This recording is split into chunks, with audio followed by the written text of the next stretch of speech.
dealing with this patchwork of previous bulkhead repairs and the fact that the remains of the original bulkhead are bad in places, like this windscreen surround, is something I've been putting off for a while. You know, it's a very dusty job. The major work I did yesterday, getting this panel out, I wheeled the car out into the back lane, but using an air-powered multi-tool. Just to be clear, what I'm talking about is one of these devices. I have shop air, so I'm able to use the air-powered ones, which are usually that much more compact than the electric ones, if noisier, but I have ear defenders, and blow the dust away from you, but do blow it everywhere. But I was actually able to get a really nice separation, because I can slide the blade up the panel and likewise down the gap. That was very tough because of the bonding paste that had been used, and the cheap carbon steel blade that was supplied with the tool is looking rather gummy, as in it no longer has proper teeth. If I do, as I do more of this, I'll probably pop out and get myself a bimetallic blade, although I have a diamond file that I could put an edge back on it in a few minutes. But we do now have this section of the middle out, which exposes enough of this upper panel. I don't have a wide angle lens on this camcorder. I'm zoomed out as far as I can go. I can't really get the whole thing in, but you can see up there I've got a line marked, and down here and down here, and that's the centre line of the car. I used it to make the previous template, which was for this mid panel. So I've now got enough of original plywood exposed from the centre line to get a crisp line all around the edge to that centre line, to develop a half pattern, mirror it, check how that fits on the other side, which I think is going to be pretty good anyway. It certainly was on the mid panel. But that will get us to the point where I can then remove all of this original ply. I'll take out that repair panel over there. That one, it's better plywood than I originally thought. It is a 7 ply with 7 good even thickness plies, rather than the 5 with the 2 wafer thin veneers. But the 9 ply is what was original in there. So that should all come out without too much difficulty, other than being tedious and dusty.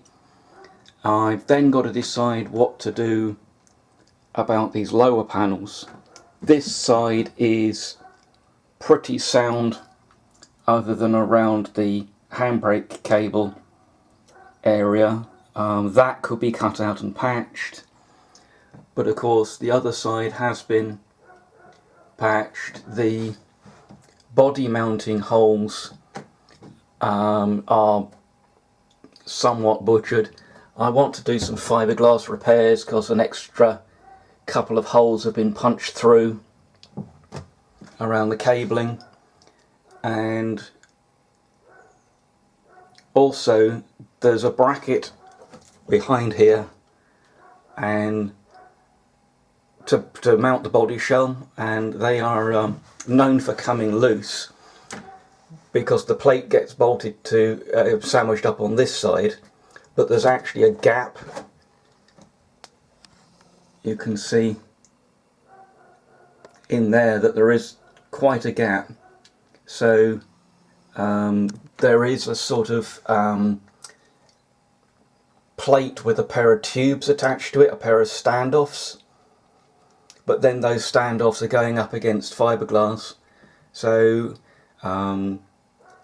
this is my only opportunity to pull all the plywood out, and because I'm making my own templates and cutting my own ply, there's not much additional cost involved. I've already bought the ply, and what I may look at doing is putting a plate against the fiberglass, and then a different standoff arrangement so I can clamp the fiberglass up against the chassis bracket, and then stabilise the outer end against the wood. We'll see how that goes. But next job is out with the craft paper and make a pattern. So obviously the contrast between the craft paper and the MDF is not particularly good, but you can see I've got my half pattern and just taped down with a little masking tape to draw a pencil outline. I'm just about to remove the tape and join the lines between them, and then I can flip the pattern over, draw the other half, and then work out how I'm going to cut this template out. And so this will just be to check that I've got the shape right, and can then be used to mark up the plywood. But also I haven't attempted to do the window aperture or the seatbelt slots, and those will get done after the master shape, the outside shape, I'm all happy with. Using the craft paper template I made, I marked out the first half of the pattern, flipped it over, marked out the second half, and now I've got it set up on a couple of work stands to do a rough cut. You know, I'm going to be giving a really good margin on this line and just separating it from the sheet so it's much easier to work with. If I can, I may then do the final profile on the bandsaw where I've got a great deal more control. Might have to move the bandsaw out to get a little bit more room, but doesn't have the throat to put the sheet through it, so we'll get it down to manageable size with the jigsaw. Well, there wasn't sufficient clearance around the bandsaw to make the cuts on there, but I changed to a much finer blade in the jigsaw, had the speed just above minimum, and was able to get a pretty good cut close to the line, and then I've sanded back to the line using a vacuum cleaner continuously to keep the dust down, and I reckon we've got a pretty good first cut at a template. So the next job is to remove the rest of that middle panel, and then I'll be able to try the template in place, see if the outer shape's good. The seatbelt cutouts and the window cutout will be done once I'm happy with that. So next job is to clear everything out the way and wheel the car into the back lane so that I'm creating the minimum amount of dust. The MDF cut at low speeds wasn't bad, but MDF dust doesn't make you itch, and fiberglass does, so I want that as far outside as possible. Well, it's just too hot outside the workshop. It's fairly unpleasant inside, to be honest. We're up to nearly 30 degrees C, so I just got on with it with the air tool, with the vacuum cleaner running, little bit of cloth over the side of the car to help contain any dust, though To be honest, the vacuum cleaner did a reasonable job, and you can actually see this is original fiberglass, and there's only a very few places that the replacement ply was bonded to it. There was basically nothing all the way across where you can see that pencil line. There was some bonding at the top there,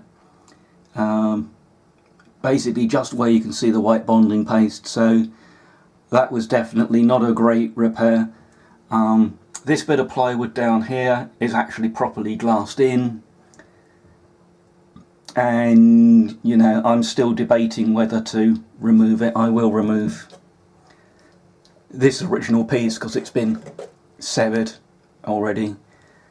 You can see a big gap up here that wasn't really fixed properly, but that's given me access all the way around, and I've trial fitted my template, and with a couple of minor adjustments it's looking good. So pretty happy with that. Well, the weather's been so oppressive, with nighttime temperatures being the worst of it, just being so difficult to sleep, and I've only been picking away at stuff, and I actually had to go and watch the last clip I recorded to work out where I got up to. But we have now got all of the plywood out, the middle and top sections, just these two bottom sections that I'm still not 100% decided on at this stage. The plywood's out.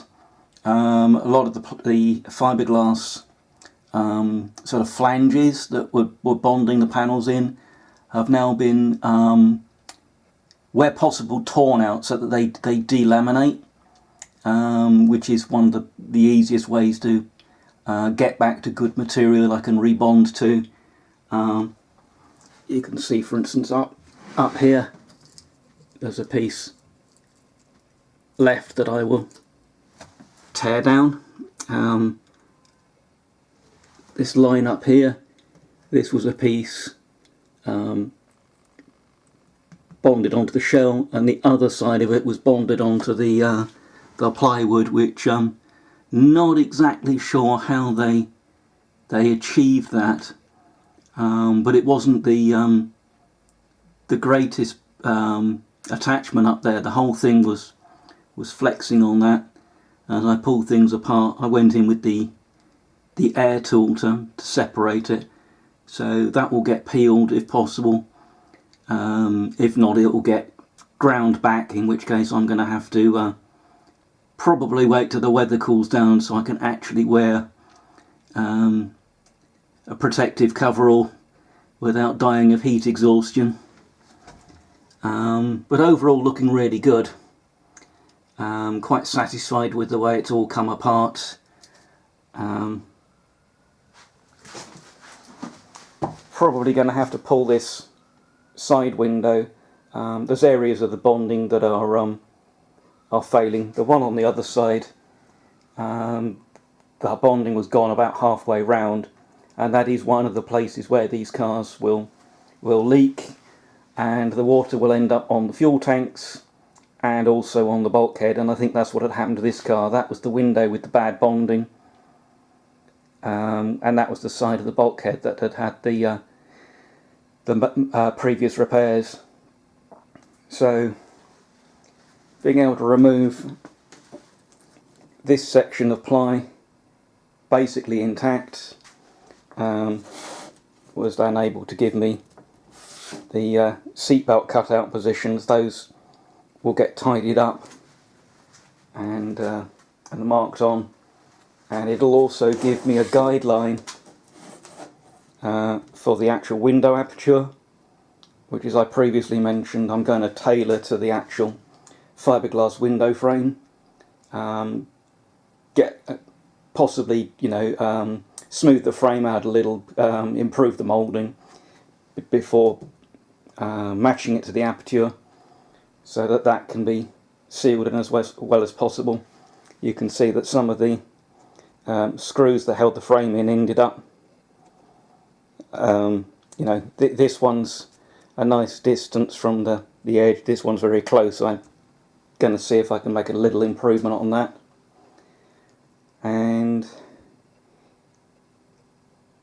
yeah, when I can actually think straight, my brain isn't melting in the temperature and humidity, I'll work out how I'm actually going to get the plywood set up. I do have a portable work stand in that bag down there. It'll take an 8x4, but I'll decide whether I'm going to jigsaw it or use the templates with a router, or exactly how I'm going to tackle that. But we are,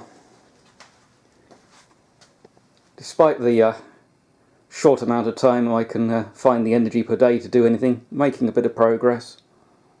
And I'm really looking forward to getting this bulkhead all back together and ticking a major job off the project.